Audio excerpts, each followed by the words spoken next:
पश्चिम बंगालच्या मुख्यमंत्री ममता बॅनर्जी सरकार यांच्या निवडणुकीतील फायदे डोळ्यासमोर ठेवून बांगलादेशातून होणाऱ्या घुसखोरीला प्रोत्साहन देत आहेत, असा आरोप केंद्रीय गृहमंत्री अमित शहा यांनी मंगळवारी केला. घुसखोरांमुळे गेल्या काही वर्षात पश्चिम बंगालमधील लोकसंख्येच्या स्वरूपात धोकादायक बदल झाले आहेत, असा दावाही त्यांनी केला. पश्चिम बंगालच्या दौऱ्यावर आलेल्या शहा यांनी पत्रकारांना सांगितले की बांगलादेशमधून होणाऱ्या घुसखोरीमधून पश्चिम बंगालमधील जनता चिंताग्रस्त आहे. पुढील वर्षी विधानसभा निवडणुकीत भाजप 2/3 बहुमताने विजयी होणार असून त्यावेळी या घुसखोरीला संपूर्ण आळा घातला जाईल.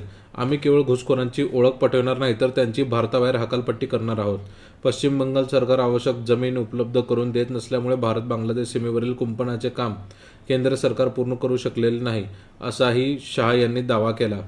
मतदार याद्या पुनरावलोकन मोहीम म्हणजेच AI याचा वापर करून होत असलेला मोठा घोटाळा आहे, असा आरोप पश्चिम बंगालच्या मुख्यमंत्री ममता बॅनर्जी यांनी मंगळवारी केला. तर पुढील वर्षी पश्चिम बंगालमध्ये होणाऱ्या विधानसभा निवडणुकात भाजपला 50पेक्षा अधिक जागा जिंकता येणार नाही, असा दावा तृणमूल काँग्रेसने केला.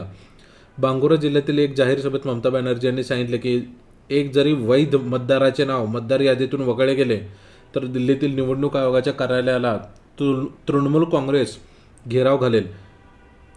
ASRच्या नावाखाली राज्यातील जनतेचा छळ सुरू आहे. या प्रक्रियेदरम्यान सुमारे 60 लोकांचा मृत्यू झाला आहे. ज्येष्ठ नागरिकाचा कागदपत्र पडताळणीच्या सुनावणीसाठी बोलवले जात आहे. मात्र अशा प्रकारचा छळ पश्चिम बंगालमधील जनता सहन करणार नाही. आगामी विधानसभा निवडणुकीत आम्ही भाजपचा पराभव करू, असे ममता बॅनर्जी यांनी म्हटले आहे.